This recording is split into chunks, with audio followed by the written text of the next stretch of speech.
Hello, everyone. Welcome to another episode of a gaming podcast, episode 69. Very nice. I hope all of you are doing well. It's a cold week, cold day here in Toronto land. Riley, how are you doing? You staying warm? I'm staying warm. It's brutal Mhm. out though. It's Pretty crazy. chilly. This is like minus 11 right now. It's supposed to be like minus 30 later on tonight or Yeah, some yeah. craziness like that. It's gonna be bonkers. So I've got to get my dog Insane. out before that hits. Before the sun goes down. So you know what? We'll start with our topics of the day. I know a major one happened last week that we were all waiting for. We'll talk about that a little bit later on the show. But one of them I did want to talk about was about TikTok. And you're probably like, "What TikTok? What the hell? That's not a game, Marcel. TikTok's not a game." They stream games. I mean, you can stream games on TikTok and everything. So TikTok was banned for what 17 hours or like less than a full I day. think I had like half a day. We had a night without TikTok. Yeah, and like for me, I don't care for TikTok, to be honest. I'm gonna be honest with you. If it came, if it went, I'm like, whatever. Sorry, goodbye. I have a clock at home, whatever, you know. So, but but the one thing that was really interesting was that Marvel Snap, they went away because they are owned under the same business as ByteDance. TikTok. Yeah, Yes. ByteDance. So Right. everything got yanked. Everything got yanked. CapCut was the editing software that got yanked as well, and everything. And it was just kind of crazy that yes, it is a mobile game. They are back in everything. That is Marvel Snap. They came back. I believe like today. I think like they were gone for Yep. they were gone longer than TikTok, which is insane. And they were. I mean, TikTok was the one that was being. TikTok was the one that was being like taken away and everything. Like which is kind of crazy. But then Marvel Snap got taken away longer than that. They got snapped. Yeah, they later got snapped. Yeah. So the reason why I didn't want to bring this up is the fact that there's many rumors out there. Like for example, Ubisoft want to be bought by Tencent, or many different companies being owned by Tencent. Can this lead to, is this like a little sign for our future of like, hey, you know what, that Assassin's Creed game, get that out of here? Or in regards to Chinese companies being banned. Yeah. I don't know. I mean, maybe. I think that's definitely a possibility, which is crazy, but I don't know how far it's going to go. We all know how a certain person down there feels about that country. So yeah. It's interesting. It's interesting because Trump obviously brought back TikTok as an executive order, or promised to, because part of the problem that was part of this was that if Apple and Google still hosted the app, then they were going to get dinged, I think, a percentage, like a certain dollar amount per user on that app, which is like over 100 million people. So it's like this, like Google and Apple are not going to stand for that, obviously. No. And you need that relationship. So it got entirely yanked down, because initially it was only just going to be like, oh, it's off the store, but if you have it, then you'll have it until we can't update it anymore, which is essentially what happened to Fortnite on iOS. That's right. Yeah. So that was going to be that was the plan. Then they yanked it down, and then some assurances were made that partners weren't going to get dinged for continuing to host the app. So servers came back up, and now an executive order has made it so they have 75 days or something to try to reach a conclusion. So yeah, I don't know what that really means, but I know that the president of TikTok was at the inauguration, so I would assume that some sort of deal is imminent. That he hopes. So you're just like, hey, if I show up, maybe I just get pardoned. Maybe, I don't know. It's really interesting though, because it is like a collision of like political interests and tech, and how a lot of it is web that is connected between like cross countries and stuff like that. So if they are kind of feuding about like a trade war or something like that, then it becomes like obviously pricing can impact consumers, but we can also get dinged in other ways by just having stuff yanked entirely. Which is pretty routine in China, to be honest. They often just don't allow a lot of releases over there unless it's overseen by a Chinese company. Yeah. So I don't really know what that means for the future, but maybe Marvel Snap will be offloaded. Yeah. Maybe companies will be a little more cautious. Well, right now there was a story that came out this morning that they're looking for a new publisher. They're looking to get out of New Universe, which is owned by ByteDance. So I could definitely see them being able to do that because it's Marvel, so 100% they're gonna be able to find a publisher. I would imagine pretty easily, but now that brings up the other question of other Chinese company names. Yeah, like what about Marvel Rivals? like Tencent, NetEase, and Tencent, and they own a big chunk of the video game industry right now. So that's the thing I'm scared of, honestly. Like we've seen like a little bit of what it can do. Obviously, like with the fact that basically there's these games that we just may not know that they're owned partially in part by whatever Chinese company. And we could see another Marvel Snap kind of like be taken down, and that's scary. But it's weird that they're kind of like they're going after that. But it's now like, okay, if they're going to look at Chinese companies a lot more closely, and the fact that Elon also is a gamer, quote unquote, when is his Eye of Sauron gonna look over towards gaming and be like, "Ooh, what's going on over here?" and sees basically China kind of owning a bunch of games that are popular in the US. So yeah, I'm curious too, is because like we've seen other models, like going back to China for a second, like Nintendo, for example, couldn't launch. They struggled to launch hardware in the market for a very long time, and ended up having to partner. So it's the Tencent Nintendo Switch over there. With a handful of select games. So like they are very particular. Maybe we'll see some maybe an EA can buy the rights to host Marvel Rivals here.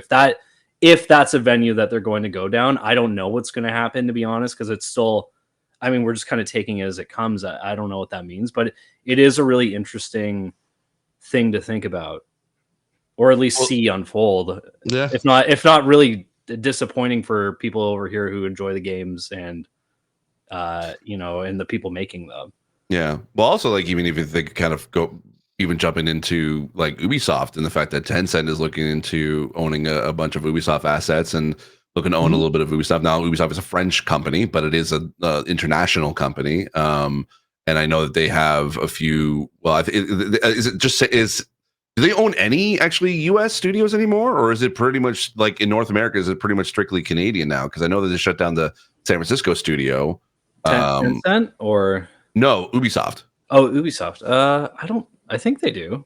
I think so. San Francisco is the only one I knew of. They had Japan, but they shut that down because of X-Defiant. Yeah. Because if that's the case, like also like I guess then Ubisoft would be okay, even if Tencent kind of owns even a portion of it, because it's not solely a U.S. company. So yeah, but this whole like the fact that we didn't know that Marvel Snap was going to be shut down, and also CapCut at the same time. Yep. That was also scary too, because CapCut is like probably the definitive easiest way to be able to edit video for mobile. And even actually just edit video in general. I kind of use it more than I do Premiere because it's just simpler. And just does a lot more automation for you, which is great. But yeah, I don't know. It's that's the next step I'm scared of, is that if what are they like, when are they going to focus in on the video game industry and see how much China is basically kind of like is owning so much of it right now. Yeah. They're gonna try to push for. I could see them pushing for a piece of that pie and wanting ownership of whatever comes in or oversight into it. So I don't know what that means, but we have seen like a lot of censorship too, in terms of violence in places like Australia, where Left 4 Dead like doesn't have any gore or stuff like different places have different types of like parameters around that stuff. So yes, and it's all still new, but I really don't know which way it's going to go yet.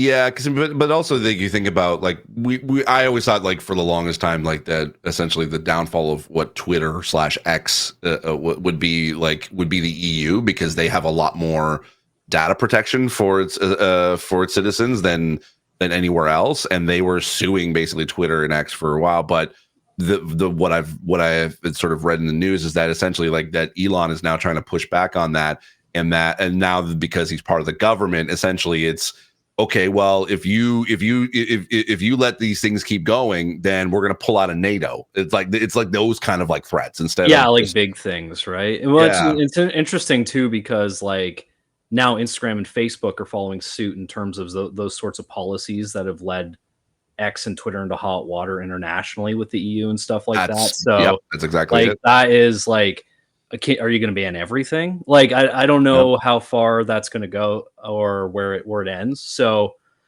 I guess we'll see. I mean, it's a very weird time because there's like 100 balls up in the air. And I'm like, I don't know how stuff's going to land right now. Yeah. Guaranteed there's going to be some balls that are going to fall, and we just 100%. Don't know what those will be. Yep. It's only the second day. God damn. And besides that, I realized I just jumped in right into the topic. Riley, how are you doing, by the way? I'm good, man. Yeah, I'm good. I'm just enjoying my Diet Pepsi over here. I'm glad that Steve Saylor hopped in, which is great. Yeah, hi. How are you doing, buddy? I'm doing good. Just trying to like basically I think the theme for this year is survive in 25. It's kind of really. I love that. I love that. That should be a shirt right there. Survive 25. Yeah. So well, on the bright side, we have things to look forward to, though. And we're gonna get to that. But first and foremost, everyone in this chat's coming to the Royal Rumble.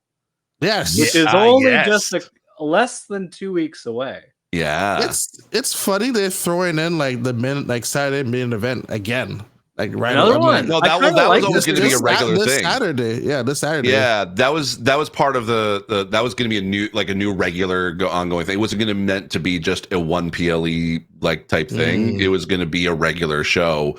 I don't know what the frequency of that's going to be, like if it's just once a month or whatever. But so Saturday main event is mostly just kind of, I guess, like an elevated, like Raw or SmackDown or like a mini PLE, which is kind of neat. Yeah. So I'm excited for the Royal Rumble. Like the fact that now the talent that we've got going into it. Here's the thing. Like I know you have like we have like this sort of the competition at your place last time, but I have no this is the first time going into it. I have no clue who could win. Yeah. We could be Roman, so many could threads be John, coming in. Yeah, it could be Cena, could be Cody again, or is he actually gonna? Yeah, he's not. Well, it's Kevin Owens and Cody are fighting for the title, so they won't be in the Rumble. Okay, I guess Owens could show up. It just depends where. Who wins? Wasn't it the other night that basically that Kevin was trying to convince Sammy to try to go to the Royal Rumble so that he could like? Sammy announces eligibility, and Kevin's like, and I know you're gonna win the Rumble, so that because we're best friends and we can finally main event WrestleMania together. And and you're gonna win because I have your back, and I know that I'm gonna win because you have my back. And Sammy was like it was kind of like, I like it. If we had to put money down now, or like a drink bet down now, as a side thing, who like out of the meat, like because I would imagine. Okay, let's take a look at the sort of the top 5 essentially that are going to be in the Rumble. We've got Roman, we got Cena, we got Drew, we got Seth and Punk. Out of those 5, do you think that like any of them are going to be the number one, like going to be the winner, or do you think that it's going to be surprise upset from somebody random? I don't know, because like I don't think The Rock's going to be at Mania. I don't think he is. So I don't know, and I don't think they'll run Cody Roman back. No, that was my thinking too. Yeah, because I don't know if they would do another Roman Cody. They could want to do a trilogy, but I just don't. I don't know if it really makes sense with where they're going without Rock or Solo. Yeah, like I think you need the whole ensemble. So I don't know what. I have no clue what they're gonna do. If I had to guess, I would say maybe Cena wins and challenges Gunther. This is my prediction essentially, because Roman cancels out because I can imagine Solo comes in, ruins Roman's chances, and then Roman's out. Yeah. So, like Drew, Seth, and Punk, they're gonna take each other out because of just of that. So we got Cena and who else? What was it? We have Cena, we have Sammy, we have Punk, we have Seth. Yeah, I think you're right. I think Cena could take it and go like, because then that would lead up to potentially what would make him compete in Elimination Chamber? Because he's gonna be there. Yeah, so I don't know. Is he going to be in Elimination Chamber, or is he going to be like his own? That's his last one. This is his last appearance in Toronto. Is he competing in it, or is he going to have a match? They haven't. They always have a match. Yet. I hope he's in the chamber. But if he's in the chamber, then does he win the Rumble? I don't. I don't know. I don't think he will win the Rumble then, because he has to. Well, the Rumble's in some form and in elimination. Because then, we want to do like a regular one-on-one match with John Cena. But the Rumble would automatically get him to Mania. So there's that, but so would the Elimination Chamber. Would it?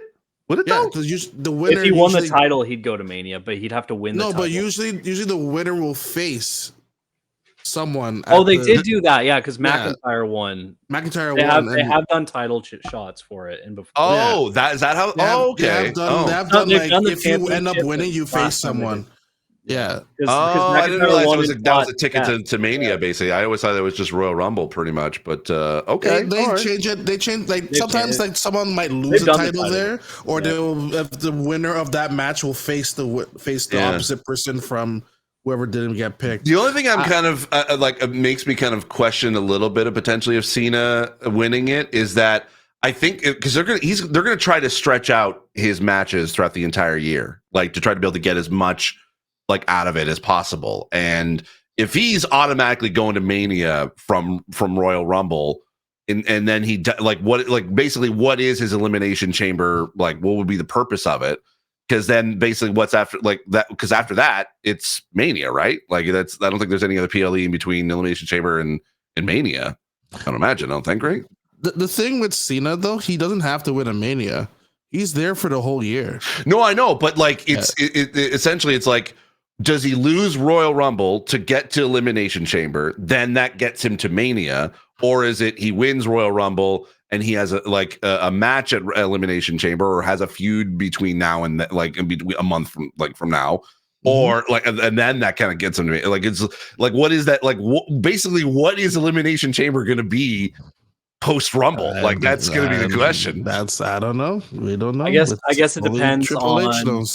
Yeah, because if they do run it with winner gets to fight for a title, then I would assume maybe a SmackDown superstar wins it, maybe Cody, or vice versa, and then you have probably 3 superstars from SmackDown, 3 from Raw, and it would scale to whoever wins that gets a title shot at Mania or WWE, whatever is not chosen, and then you can build it up from there. What if?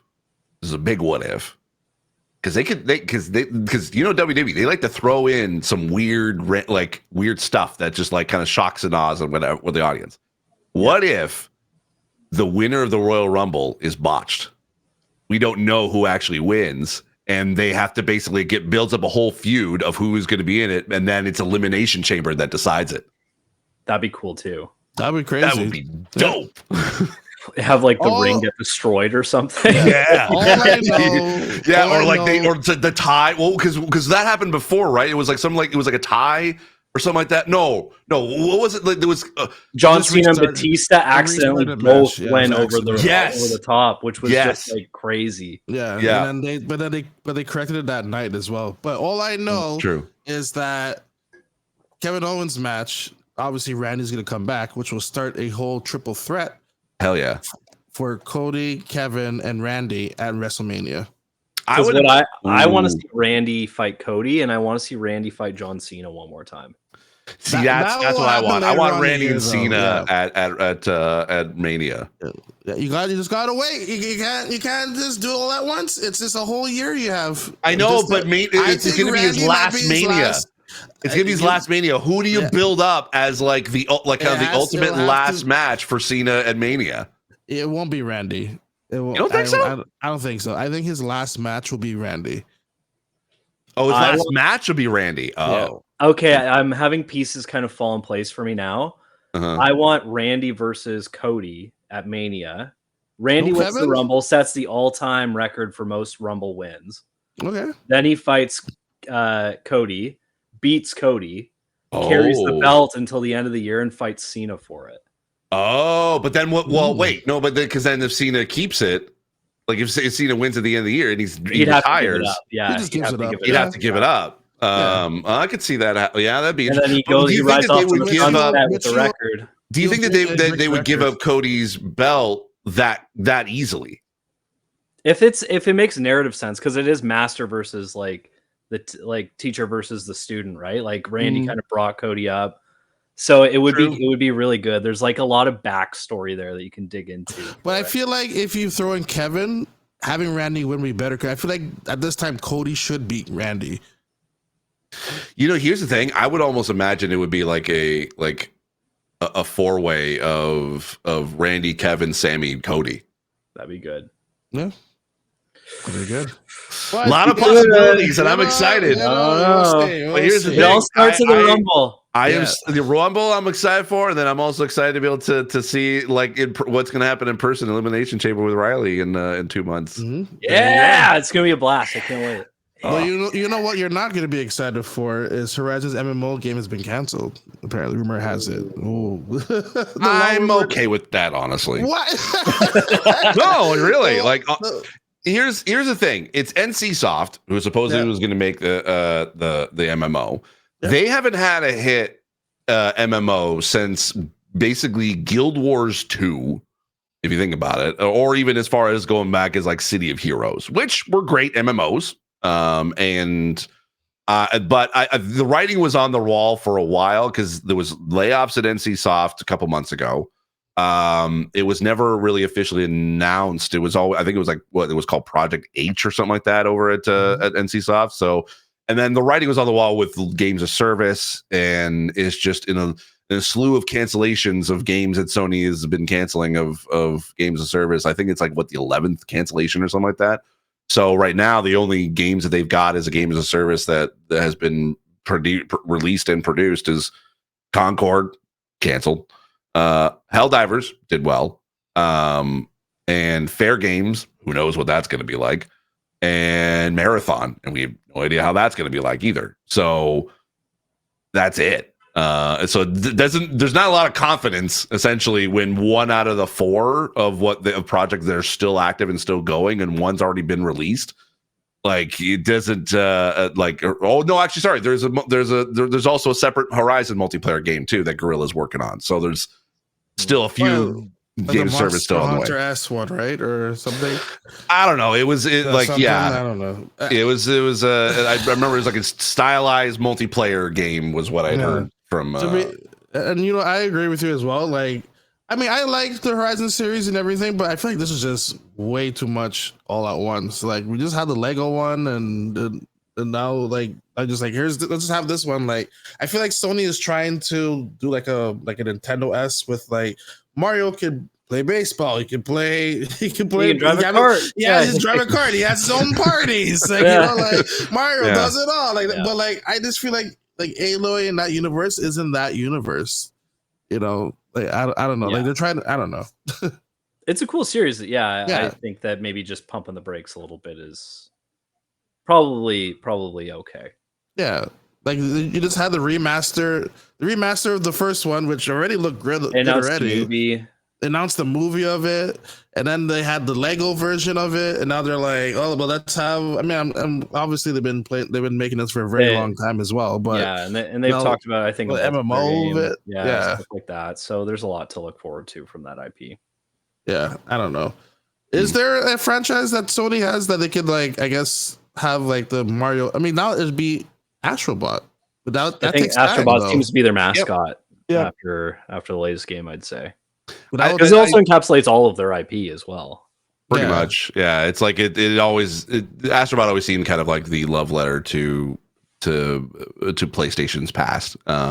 Like even with all of the iterations of Astrobot, really, including the VR version. But yeah, It's I don't know. It's kind of like if I had to put a figure on it, as like what would be like a good game of service from Sony, Horizon honestly would have been it. It had enough of a large open world and large enough universe that I could see them still do it. But it's also, again, I always kind of feel like it's like Horizon's that redheaded stepchild of PlayStation, in that they try to make Horizon work. And it feels like it's like it doesn't always work. Ironic because she is redheaded. Yeah, I was like, that was kind of the good for that. Was the fun. Yeah. I just feel bad because it's like, because they are good, solid games, but they're not the breakout hit essentially that I think that PlayStation had hoped for. And now that sort of Jim Ryan is gone, well, we get Herman Hulstel, so he's kind of always to baby champion for Horizon, but I don't know. I just think we've had three games, 2 expansions, potentially that multiplayer game. Mm-hmm. That's a lot just in the franchise within the past couple of years. Since 2017 was when Horizon Zero Dawn launched or something like that. So as of 2023, 24.3 million Horizon Zero Dawn has sold, while Forbidden West was 8.4 million, so 32.7 million combined. Okay, all right. Well, I mean, I guess then in that case, I guess it sells well, but it just. But that follow-up, though, compared to the 2, I mean, it's been a while since Forbidden West came out, right? So it's a little bit surprising that it hasn't hit double digits yet for that one. That's harder, though, like nowadays. Yeah. I mean, unless you're that was like a PlayStation 5 exclusive, too, right? So I think it came out on PS4 as well. It did, yeah. And then it's also not on PC. That's right. Yeah. Okay. Yeah. All of them are pretty much, they're all on PC right now, so as well. Yeah, I don't know. I don't know. What do you guys think? What franchise would you think would work with the games and service if they had to choose other franchises? PlayStation All Stars Battle Royale 2. Oh god, hell yeah! Really? You're gonna bring that back? You're gonna bring that back? Actually, I do. I think Little Big Planet would be a really good one as well. I think so as well. Actually, yeah. That'd be. But cool. Yeah. I think they just need to start it's weird that they're shocked by Astro, but a lot of people love the first.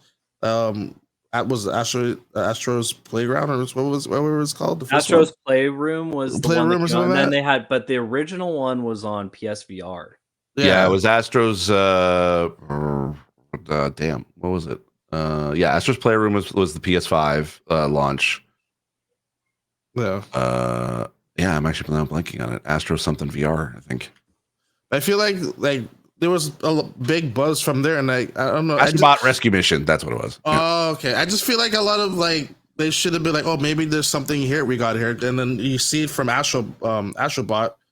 Then you could have seen the signs from the first game, and then now you have like Astro Kart. I don't know, or I can see that. Have all different robots be the characters from a different franchise. I saw somebody post, I can't remember who posted, but it brought up a good point in that I think and then this is sort of kind of brings in the topic of like AAA sustainability, because essentially Astrobot became Game of the Year for a lot of places, including the Game Awards, and including our own Game of the Year. And it goes to show that essentially it's it was a small team with a AAA budget, or as close to that, but it's it was nimble enough. It was a short enough game that they are able to, I would imagine, be able to keep it under budget enough that basically they became profitable. I would imagine pretty quickly, just with the amount of games that it sold. And it makes me kind of think of maybe that's kind of where AAA should go for the time being, is just make smaller, more polished AAA titles. And I think it's kind of what we all are hoping, at least I'm hoping, I would love to be able to have, and because then that means it's more frequent. They can make more of them. They can take risks a little bit more. It'll cost less, especially now there's rumors of games costing $100 US. Might be happening. I hate that. I hate that that's even a possibility. Insane. The only game that can do that to me is Grand Theft Auto 6. True, but that also sets a precedent. If it totally does it, everyone else will be doing it. Mario think about Kart 10, whatever, will be $150 here. Exactly. Well, yeah, because I did the conversion math. I did the conversion math. It'd be close to $150 just for the standard game. So, which means it'll probably be $200 for the special edition. 200 cc's. Look at that. Like that is just that is just insane to think about. That basically the third of the price of a console is for one game.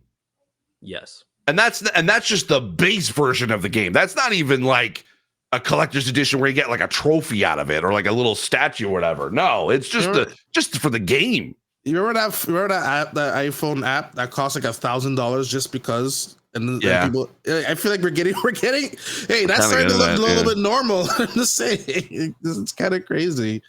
But yeah, I don't know. It's getting very interesting, and it's very interesting with the whole shutdown of this. Because they also what else did they shut down the other day as well? Sony. They canceled a potential God of War game service from Blue Point, right? From Blue Point, and then an unknown Bend Studio game. Yeah, I don't know, man. It's getting crazy out there already for Sony. Yeah, I just hope that basically they did like the whole $100 thing is like that's not the solution for AAA studios going forward. Is like, okay, well, in order to be able to justify the cost of budgets of games, that we have to increase the cost of the game to the consumer. And I'm like, no, that's not. I think Grand Theft Auto 6 consumers would eye roll and be like, all right, well, it's Grand Theft Auto 6, I'll do it. If anyone tried to follow suit, I think they get burned.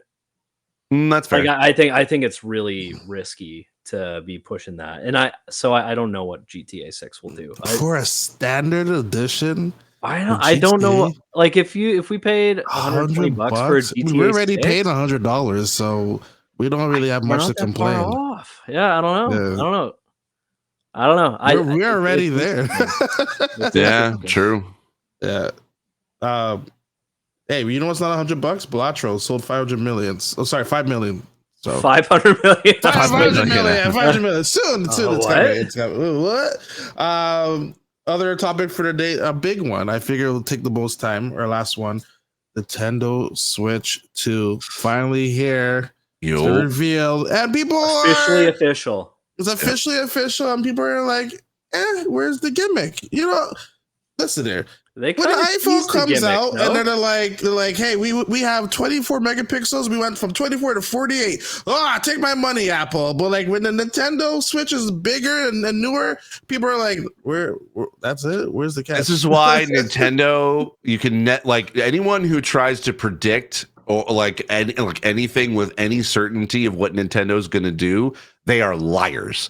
Because Nintendo is going to zig when everyone thinks they're going to zag, and they decided to. Honestly, I think this is the right move. Was 100% to basically just to iterate on what already was successful, which is something that we kind of predicted could potentially happen. But Nintendo, and so they decided to change that up a bit. And I think honestly, it was the safest move to make. It was also the right move, the smartest move to make. Yep.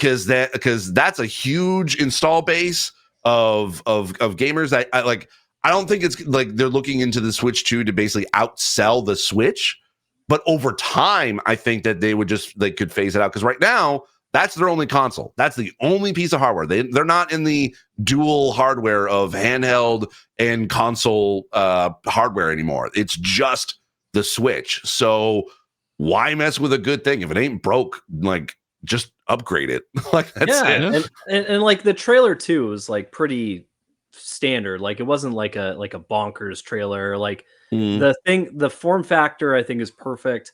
And more than that, like they did tease like a new sort of feature, which I believe is like mouse, like the Joy-Con. Yeah, and I feel like a lot of people are sleeping on that. To be honest, that's good. That's going to change a lot of way of how you're playing. Like.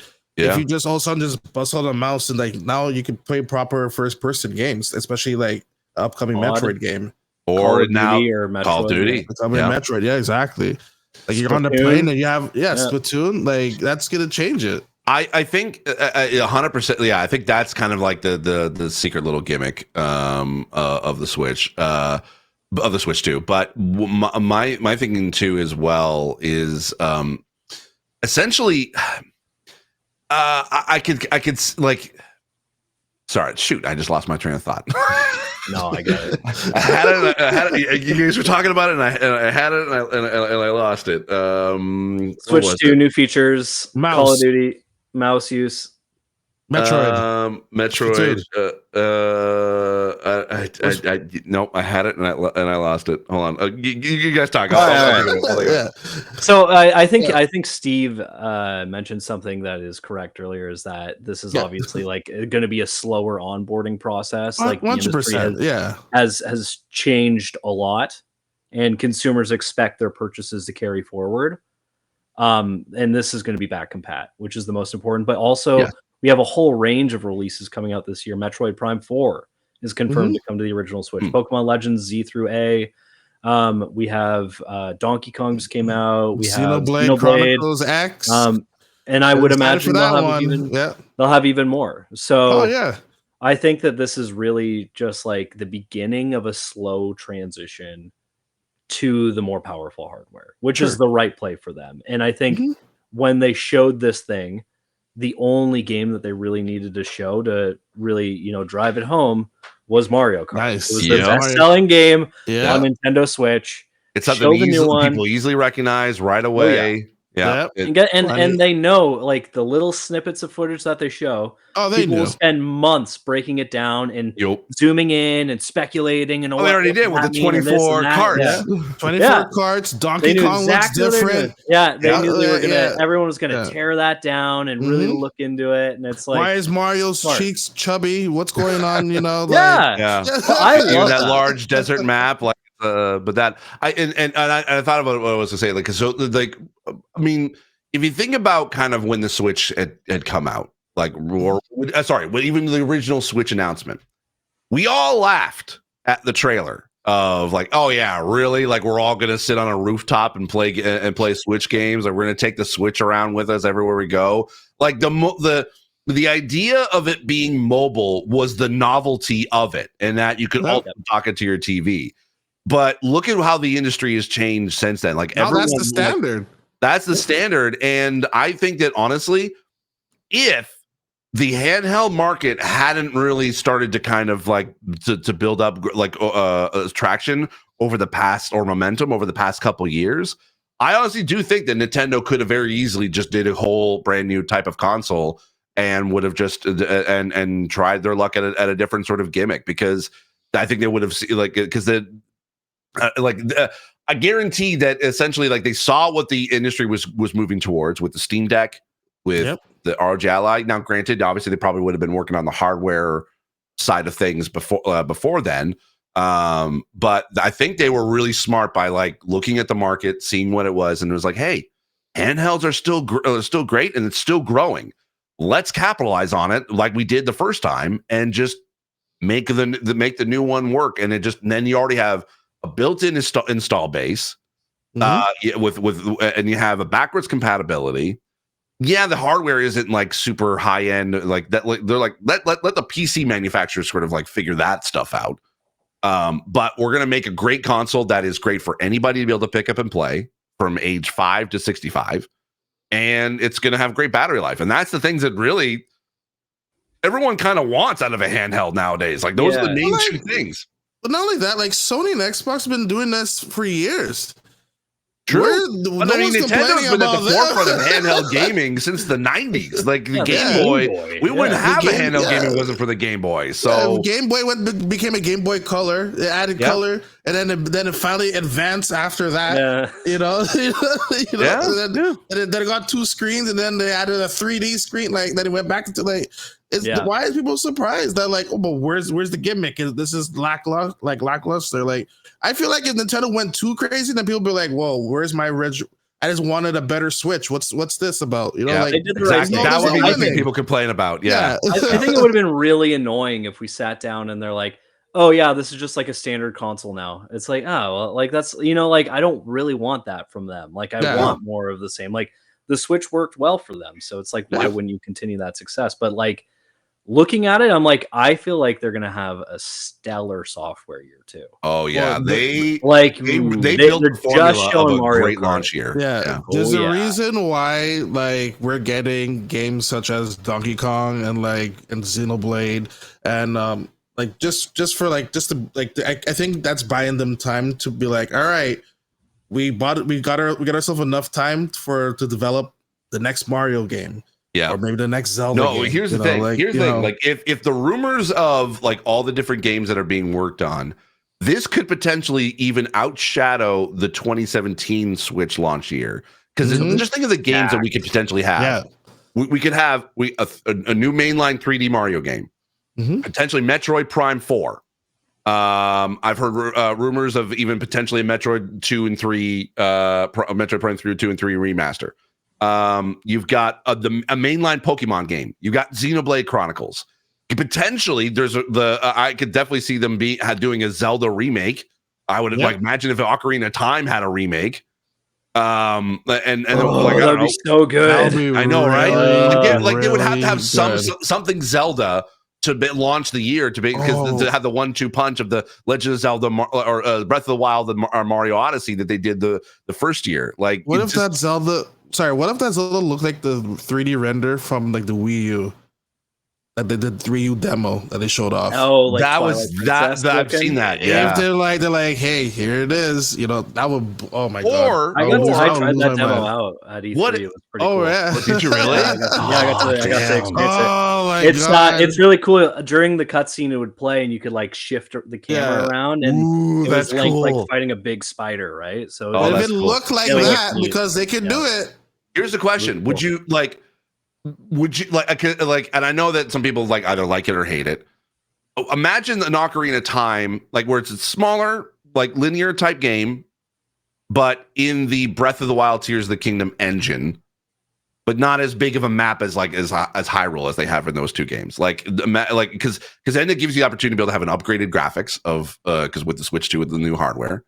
Yeah. But now we've got because they've already got the engine essentially for it. Just streamline it and basically remake the entire basically do Ocarina and probably Majora's Mask just in that engine alone. That would be sweet. Or I don't. Well, do you think? No, I don't think they. I was thinking like a Link's Awakening sort of like graphic style, but I don't think that works for because that was always a 3D Zelda with Ocarina. One of the interesting things that was reported at GDC 2 years ago was that the Switch 2 hardware was present behind closed doors there, and they were running the Matrix demo, if you recall that, on it. So if you partner with Epic Games, get that like Ocarina of Time running in Unreal. That's pretty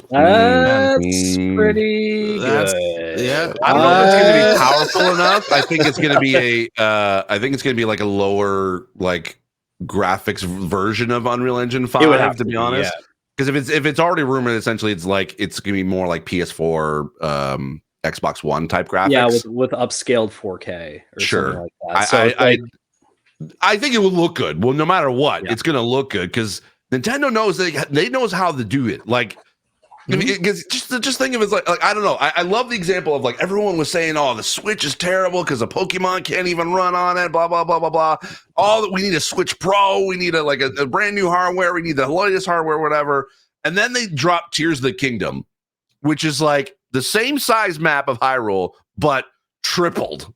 Yeah, and it runs really well, and it's like okay, they're like, oh, you think that Nintendo Switch can't handle anything? Hold my beer. Like, I think we haven't seen sort of like what Nintendo can do at a higher end thing, and we may get you're maybe right, we may get that Wii U demo type kind of graphics now, and that would be so cool to see. And the thing with the big PS4 and Xbox One, there was no DLSS, like they weren't built for that.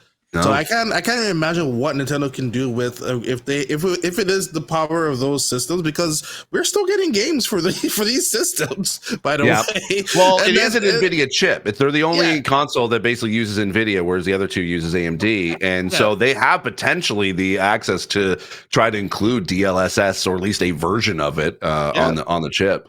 And I would imagine, I don't know if this chip is also going to have some form of frame generation as well, because I see like a lot of these days, like that alone will boost that is where I would see them like that's how they're able to upscale Switch 1 games to 4K. Yeah, I could see them using like that capability to upscale. So, and whether or not there's rumors that they potentially could charge for that, like as an upgrade kind of deal. Like if you have NSO, you basically pay $10 and you get an upgrade of 4K of Breath of the Wild or something like that. But I don't know. I hope not. I think I would just love it if they just basically you just put in a Switch 1 cartridge into the Switch 2 and you dock it and it'll just upgrade to like upscale to 4K no matter what. What do you think? What do you think the upgrade feature is going to be for like older Switch games? So like, hey, if you want this at a higher res, is this like a Nintendo membership only thing? I think 4K maybe like 40 to 60 frames. I think that's and maybe with ray tracing. I'm like, curious. Are they charging for it, or is this going to be? I think I feel like they might do the you can run it standard, but I feel like they might take the PlayStation route with some of those releases. I mean, if you own it already, maybe pay $10, you get an upgrade, or you can just buy it new at stores. Or bundle I think that they probably would have like special editions. Maybe that's smart. Like special remasters. Like I think they could. I think they can do that. And they'll always charge for that. Like they've done that for all their remasters, essentially. Yeah, I mean, Marcel mentioned something interesting because it is the Nintendo Switch Online Plus expansion pack, and the expansion pack was originally something used to expand on, obviously, the gaming software. So if you make that, as part of a subscription fee, it's like then you're going to keep paying it because you're going to get a higher end version of your entire backlog. So that's not a bad idea either. See that's the only drawback to that is like, okay, so what happens if I cancel my subscription about like a year in? Does that mean I lose my 4K? Your standard one, I guess. Yeah, which I'm like, I don't know if people would be okay with that. I don't know. I see what like 100% that makes sense. I just like that. That's the only like wrench that I would throw in to be like, I know on a consumer level, I don't think it would be the most well received, but it would keep people paying a fee every month, I think, if they have a huge backlog. Or they could just basically be like, if you've already downloaded it and it's like it's been upgraded, then it's yours. But you pay without fee if you just want to perma own it, or I can see that. Just keep doing that. But because like the thing with Mario Kart was part of the bundle as well for the expansion pass. You got all the DLC. Get all DLC for it as well, but you had the pay option as well. Yeah, so they're already doing it. So was Splatoon 2, and so was Animal Crossing. They all that's right. So is that what happens with the booster pack? Like basically, like once you like, unless you get the like if you have NSO expansion plus, like they essentially like if you cancel that, then you lose the booster pack tracks. Yep. Oh, okay. All right. So if they're already doing it, then that's I can see them doing that. Yeah. PlayStation does it to an extent too. If they have like a remastered Last of Us or something like that, if you want that PS5 version, like and you have pay a subscription, then you don't own it, but you have access to it. I'd rather that than just keep paying $10 for like per game and everything as well, right? So and then like also there's not that many games I'm going back on my Switch to play with. I mean, just besides going like.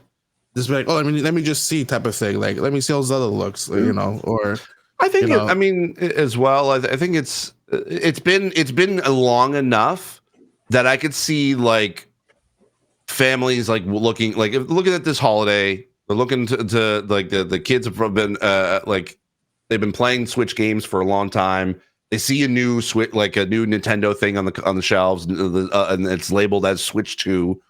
And they see that it's like backwards compatible. It's like, oh, okay, so it plays with older games. I could see them doing it, and then, or like basically they'll get like games that they've never been able to play before, or like never been able to afford before. Like they like basically like almost like a PlayStation 5 like greatest hits kind of collection, where like I don't know. Like, I don't think it'll be like you get like a whole bunch of game, like 30 games if you like just for buying the console or whatever. But I could see them doing that, like kind of like the Switch Hits collection, and it would just be like a discounted price for all those, but it would still totally work with the Switch 2, and then I'll open up to brand new audiences. I could see them Nintendo doing that. Yeah, I could see something like that. Now, my question to you guys is, obviously, I think I'm thinking this thing comes out in June.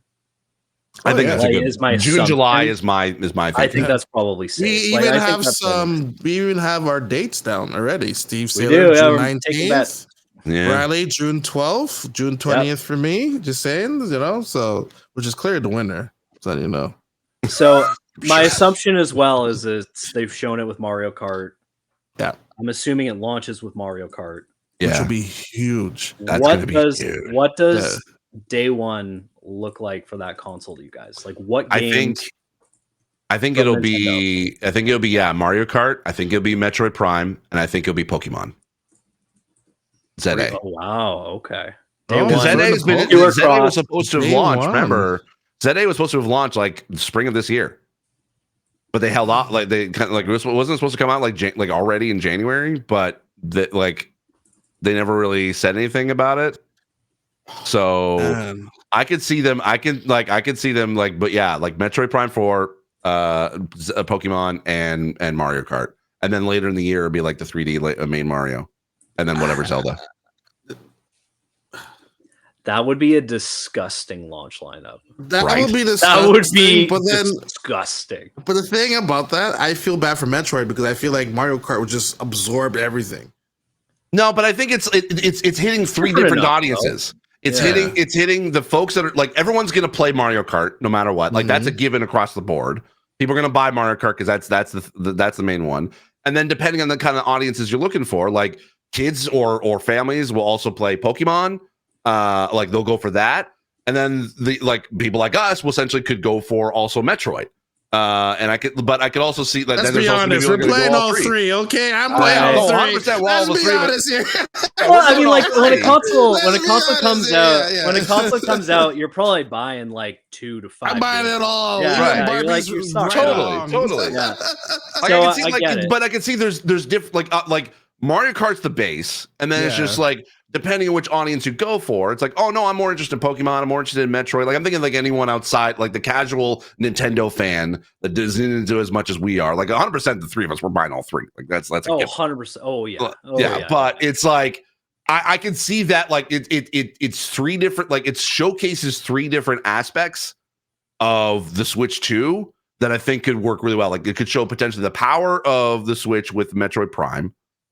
And then it shows the power, like then it shows like now that basically it's a brand new Pokemon game. It's been like it's already been announced. Like we already know what it is. It's ZA. It's the brand new gen. People already know what that is. Like there's like that's an easy given. And then you got Mario Kart 9 and basically proving like kind of showcasing all of what the Switch 2 can do. I could see them potentially like you trying to be able to add in some mouse support or whatever into that as well. Like I could like. That's a kind of like, or they could throw off basically like a 1-2 switch. They could throw that in there as like a 2-3 switch type of fun. Yeah, like uses the mouse tech in a fun way. Sure. But I think that would Rumble with the Ice Cube. Yeah, because those three I think could be it because I remember because I'm thinking about like, okay, what about a Zelda? But they had already announced a Zelda before the Switch came out because we knew it was going to be on the Wii or the Wii U. And with that, then it basically got like then Switch like was announced, and then they said it was going to be the Switch mainline game, but it was also going to come out on the Wii U. So I'm thinking about like, okay, what is ready to go now? And I think Pokemon, I think Mario Kart, and I like the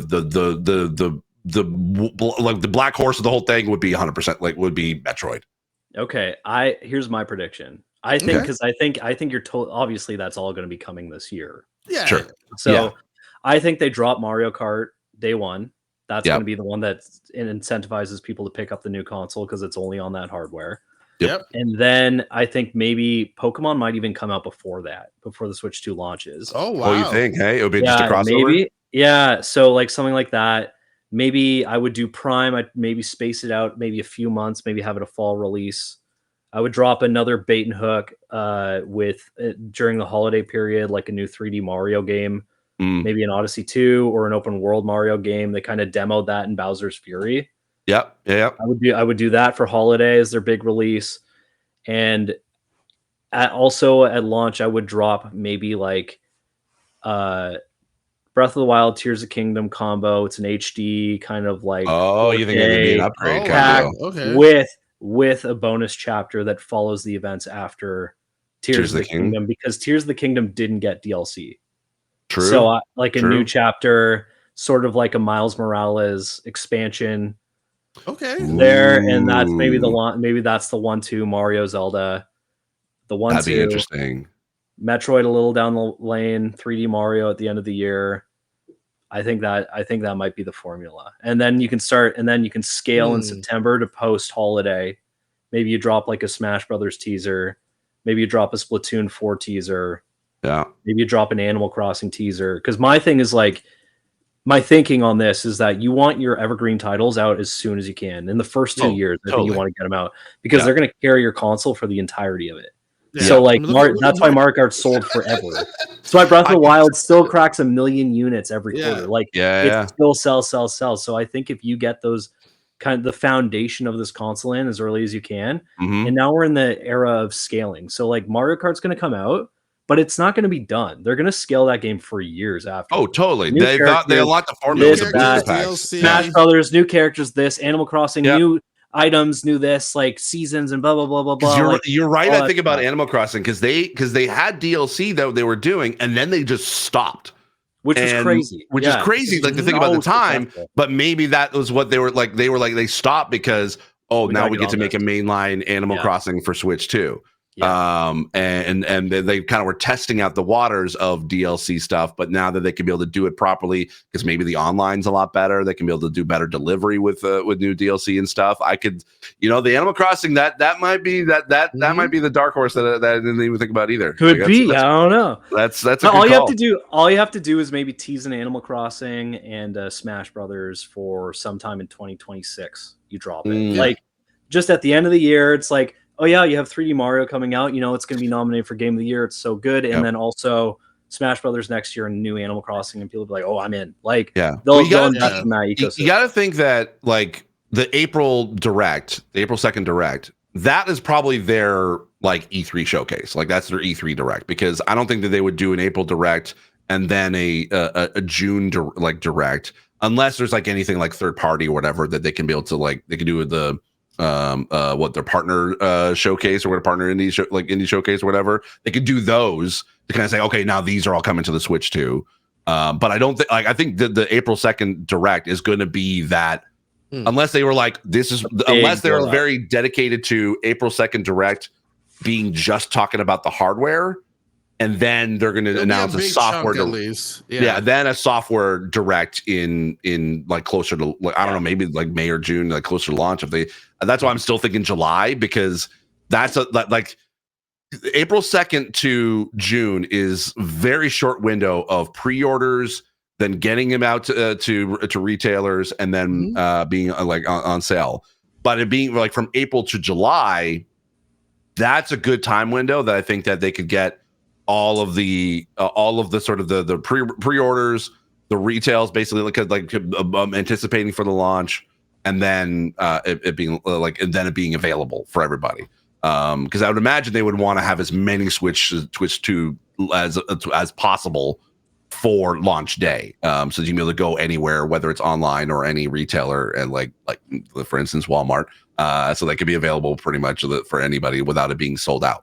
But I don't know, like Marcel, what would you think would be day one launch? Definitely Mario Kart for sure. That is guaranteed. The Pokemon part, I'm gonna push that to fall. You think? Yeah, I think Pokemon has always been a fall game, and it's that's your holiday game for sure. I don't think Metroid will be especially the first one back will have the same strength as Pokemon will have as a fall title holiday game. So I'll push Pokemon to the fall time. For some reason, I don't know why, but I'm just even gonna throw in some EA like the college football game at the launch of the system window. That's a good call. Because that sports game, and not only that, that's the first football game since the Wii days as well from EA. And that the Madden games carried, like, especially in the Wii, back in the Wii days as well. So I feel like something like that will be like, hey, this is coming to the Switch as well. And then Portable Madden's smart. Portable Madden is that's huge. Yeah. That's huge. That's the only way you can actually play Madden on the go. You can't even play Madden. And then obviously, I think it's safe to say Call of Duty's coming probably 100% this year now, and so like I think there's yeah.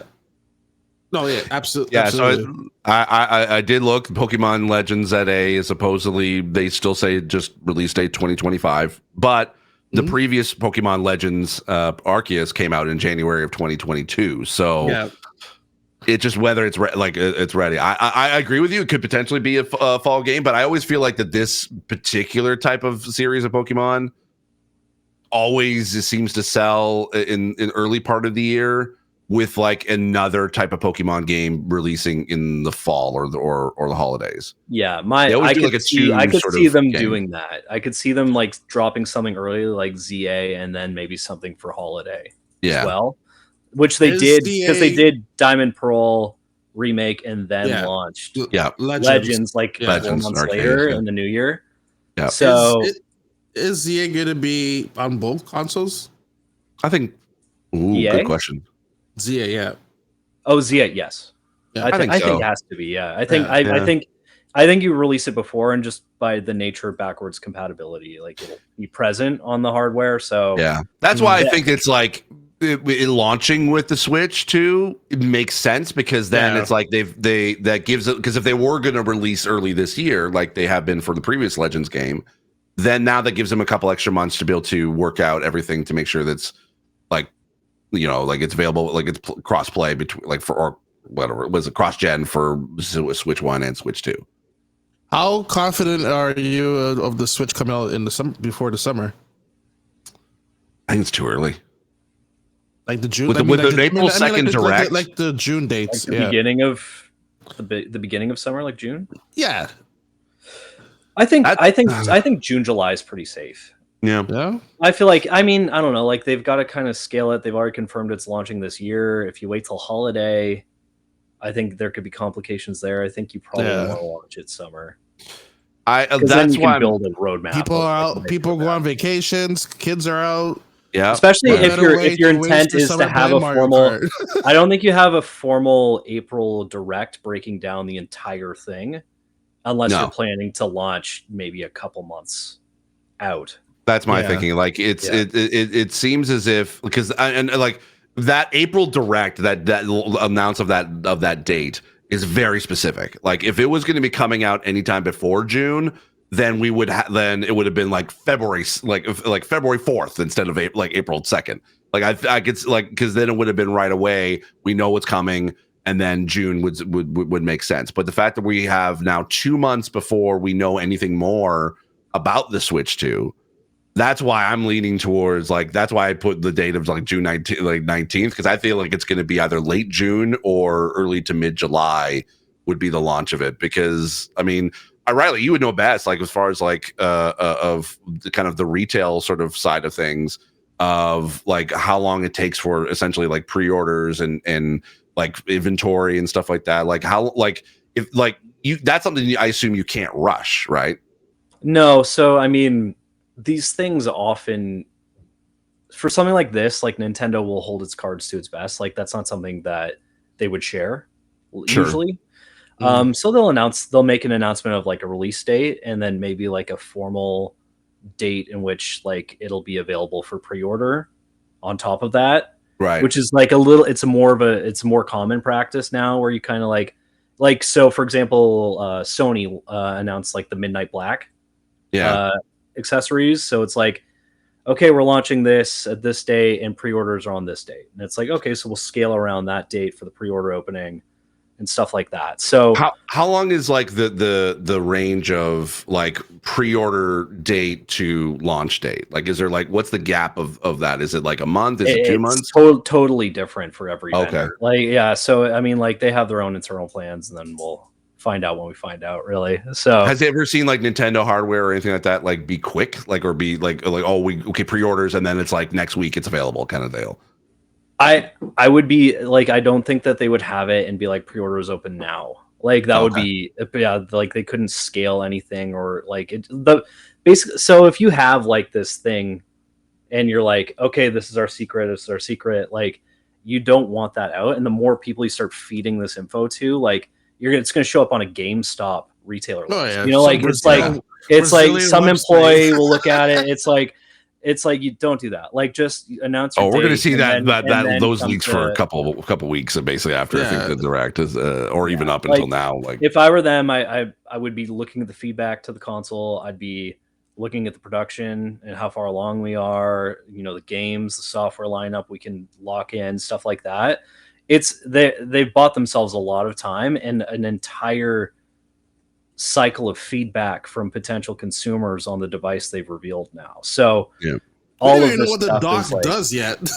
Yeah, we don't know anything about it, and we're just like, it's just like we'll see, and they'll see the reaction, and maybe they'll price it out from there. But like, you don't want to announce a price or a release date until you're like ready, because like you don't want to get caught at a point, especially like we were talking about it earlier with like the Tencent stuff, like. There could be price shifts, like radical price shifts in the next, for hardware. I don't know, like all that stuff. So you're not going to be even thinking about that until the last possible minute that you can confirm that. So those will come down when they come down. But it's like right now, especially now, it's like I don't know how volatile the market's going to be. So we'll see how these things come in, and once they're come in, we'll lock it in and we'll proceed from there. And if there's an import fee or these things on top of this, it's going to shift the price and it's going to shift the release date. If there are holdups and et cetera, et cetera. So it's like, it really is like a complicated web that we weave for these sorts of things. So I don't really know what it would be. And I would assume they might have a window, but they also probably don't know yet. What's your guess of when pre-order is going to happen? Like after the same day of the announcement? Keep in mind, the announcement is on April 2nd, which is a Wednesday. I don't think the same day. I think you might do a week or two. I'd say a week or two sounds about right. Or I'm gonna say the third. Oh, you're thinking like the day after? I'm gonna say the day after, which is a Friday in Japan. They did. I mean, they did basically give you 2 days after they announced like about the events, that when you could be able to the experience event, right? Experience event, yeah. So that was like 2 days after this. You'd want to open up the pre-orders alongside that event or shortly before. Yeah. Because it's a consumer event, because you want them to go in and be like, you want to pre-order? Right, yeah. So that would be smart. So when's the first event? Is it April 4th? No. Because if that's the case, then I think you're right. I think then I think that essentially that could potentially be the. It's just like such a good opportunity to lock in fans, right? Like they get to try it out, and like I don't know why they wouldn't do that. Let's see. That website was terrible. What the hell was that? I'm looking. I'm going to the website now because the good thing is, like, for those listening, we did put all April 4th, okay, and that's New York City. That's the New York one, and Paris. So I'd say probably pre-orders. So yeah, I could see the 4th. That's why I'm saying the 3rd. The 3rd, you can start doing it now for, and then. Well, the 4th is what? 4th is a Friday. 4th is Friday. I could see them. Yeah, like April 2nd like being the next day after the announcement. Like pre-orders start tomorrow. Type of thing. See, I don't know. Maybe that would be that would be a quick turnaround. Oh my god! If it is the 4th. Then I could definitely see them, like, that would be then I would say a June release date. That would sound about right. If it is past if it's kind of a few weeks after that, then that's what gives me credence to being potentially in July. Yeah, it just depends on kind of like what the dates are. Because I don't think that they would they would obviously announce a release date in the direct, right? I don't think we would go away with that direct without that. I don't hope so. I don't want to see them bow and be like, "See you next time." Be like, it's funny because I don't know. Like, what if it is June and they're just like, I don't know, we'll just drop it in a social post. a month after the direct. They're not one to necessarily. I don't think you do that for this system. Yeah, I also don't think that they would necessarily. Nintendo's not known for. I mean, they have done for software, but I don't think that they've been known to like shadow drop hardware pre-orders, right? Like PlayStation did that, I think, right, for with the PS5. Wasn't it that? I think they even gave a date, didn't they? Yeah, they gave like a date rough for window. Like what was it recently that was sort of like it was within the past couple of years of something was announced and then it was like pre-orders were that day and everyone was scrambling and then I remember retailers were like scrambling to be like, oh yeah, we're gonna have it blah blah blah blah, but that was like later and I always thought that was like the PS5. That sounds like the VR, wasn't it? Was it the VR? I can't remember. I do remember something like that. But I remember a frenzy for something, but I can't remember what. So yeah, I don't know. It'd be very. I don't know. Again, we're all speculating, and Nintendo's going to zig, we're going to zag. So I don't know. Just do it April 3rd, Nintendo. Come on, give me a W here. They should have done it. They should have done it now, so that way we could get our tax. But no, they screwed us over. Oh, yeah. Oh, for the pre-order, yeah. They screwed us over. Damn. Can I not just give you guys money now and then you just put it in for me later? Save the HST and GST. Yeah, we totally could have.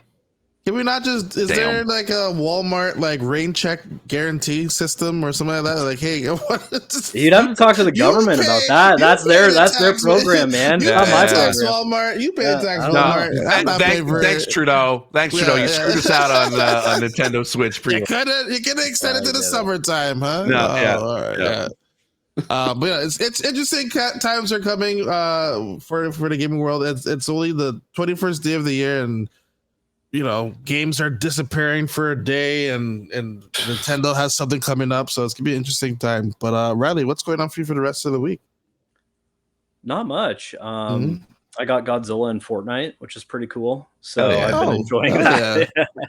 Been enjoying that a lot. Probably too much. So I probably got to get back to work a little bit. But by the way, even that's going to be a big thing on the Switch too. Fortnite. Yeah. I saw a graph recently, just like a chart on some interesting stats. It was like 200 pages. One of the things was like one of the highest systems of retention for Fortnite is Switch. That makes sense. Yeah, like it's uber popular there. So I mean, you've seen some collabs with Epic Games for like controllers and stuff like that. So I'd imagine Switch 2 will be a big demographic for them. That's true. That feature. That was another thing I was gonna mention as well. Like, because one thing it was two things. It was basically the mysterious button that we don't know anything about. That C button. I think personally, it's a cast button. So that you can cast games to the dock. Pretty cool. And then that way you can you don't have to like put the dock or put the Switch in the dock and then it will connect to the TV and then blah blah blah. Like it would be literally, I think you could just play it like directly off of just without having to take the screen off of the Joy-Cons. But I would imagine that probably to save battery life, it wouldn't be a dual screen. It would just be like it would just turn off the screen of the Switch and then just play it on the TV. But then also as well, because it says everything is kind of like backwards compatible, because obviously the Joy-Cons are going to be bigger on the Switch 2. My guess is that original Switch Joy-Cons will work, but only work wirelessly. They would have to you have to charge them separately, whether like a dock or something like that. You couldn't be able to charge them in the Switch 2. I'm curious. They snap on now, so I'm curious too, because like they mentioned that some games won't be back compat. Like they said, like that this is the intent, like the cartridge, blah blah blah blah blah. But like Labo and everything. But like it's Labo stuff. Labo, like Ring Fit, like anything that uses the Joy-Con and true. Yep, that's it. Like, I think that's probably the thing that's going to hold that back. But I'm curious to see the extent, because I would hate to see something like Mario Kart 8 not make the cut because it has like Mercedes-Benz content in it, for example. So like. I kind of hope that everything scales forward. Anything meaningful scales forward, but Ring Fit and other things are gonna need sequels. I feel like they want to like cut off Mario Kart 8 and then be like, here, this is the future by Mario Kart 9 type of thing. Right. And if that's what they're doing, then what do you do with Smash Brothers? Or like I don't know. Like I feel like Smash Brothers needs another chance to just like get better online. Keep growing. They definitely need rollback netcode. It needs proper internet. But you just mentioned something that I want to add to my to the question you asked for before. Ring Fit. That would be a great launch title as well. I'm gonna pull up the sales for it right now. That one sold a lot. I think like maybe not necessarily a new version of the game, but I could see them maybe doing like obviously like a new. Guess how many copies Ring Fit sold? 25 million. No, that's a lot. But yeah. I'd say conservatively probably 7 or 8. 15.38 million copies. Damn. As of March 31st, 2023. Guaranteed that was probably pandemic. A majority, I would imagine a majority of that's pandemic because people want to get fit. A new Ring Fit with new workouts, all the old workouts in the previous one as well. A new peripheral. You'd have to have a new peripheral. Nintendo loves the peripherals. That's the perfect one. It sold more than Metroid Other M. Oh, no. Or not Other M, sorry, the Metroid Dread. Metroid Dread? It sold more than Metroid Dread? Metroid Dread. Damn. That's a game I want to go back to. That's a game I want to go back to. I want to replay that. That one I didn't really give it a lot of I didn't play that a lot. I want to jump back. Guess how many copies Metroid Dread sold? 3 million. That I would say probably like 6 or 7. It was like 3 point something million or something. It's 3.07 million. Yeah, damn, really? That's wow. That one barely made it. Yeah. And guess what? It's the best-selling Metroid game ever. Yep. That's maybe for now. Maybe Metroid Prime 4 isn't going to come out day one. Then I guess. 4. I don't know. We'll see. They'll give it its own platform and stage to shine. I think. Like just give it its own little window. You know, there's one game I would go and check out again, Bayonetta 3, just to see like an up-res like better version because that one was a blurry mess as well. That'd be a great one. Yeah. I hope they do that. I hope they really kind of refine a lot of the experiences on Switch, especially like later in the life cycle. Like Tears of the Kingdom was really cool, but like it dipped sometimes, and like just like a more streamlined version that flew a little better. Like would be better for. I think. It's their 15th year. They're celebrating Bayonetta. Is it? Yeah, they're doing like an anniversary for Bayonetta. I think you're right. I think you're totally Team right. Ninja? No, that is Platinum. That's Platinum. Okay, got it. Although a lot of senior directors have left Platinum, so I kind of wonder what they're gonna do. Yeah, he's doing a Kami. Yeah. Oh, that's right. With a new studio. It's cool. Yeah, cool.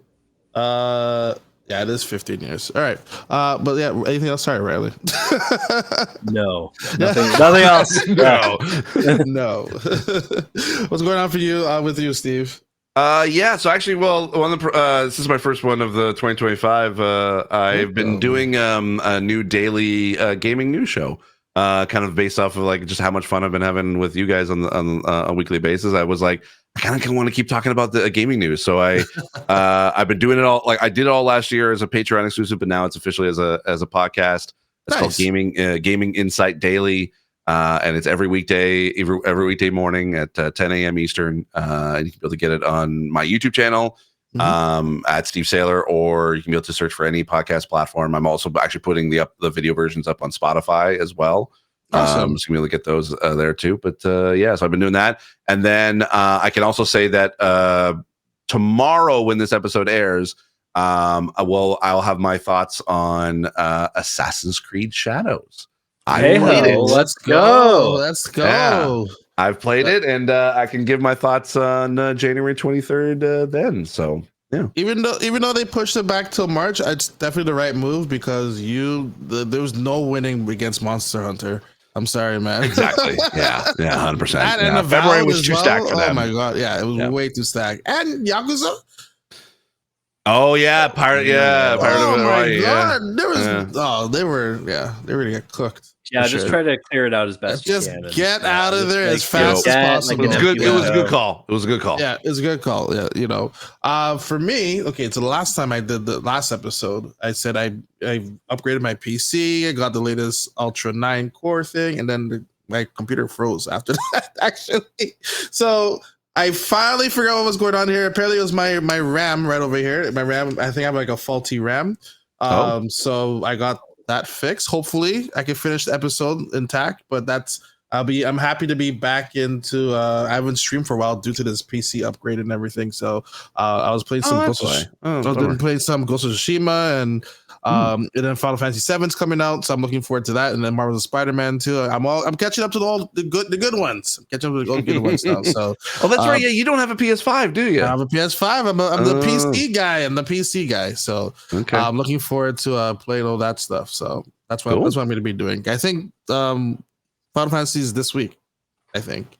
I think so. Yeah. Yeah, with the higher res and everything. Now everyone's throwing on the PS5 Pros now because they're like, well, what am I going to do with this system now? So, anyway, with that being said, we'll see you all here next week. By the way, this was episode 69, so very nice. Nice episode. Nice. Yeah. Nice. Next week. Bye, everyone.